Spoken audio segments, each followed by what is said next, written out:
Hari ini saya tunjuk cara tutup penapisan panggilan pada iPhone 86 ke atas dan yang lebih baru.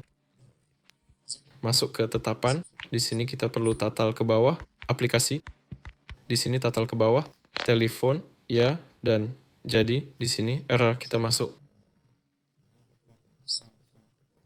Tutup ini dan juga kenalan tidak dikenali, ya pemanggil pun tutup.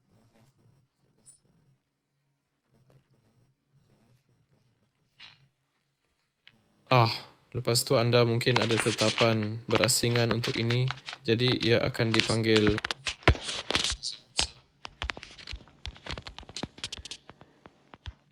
saya punya nama lain untuk ini.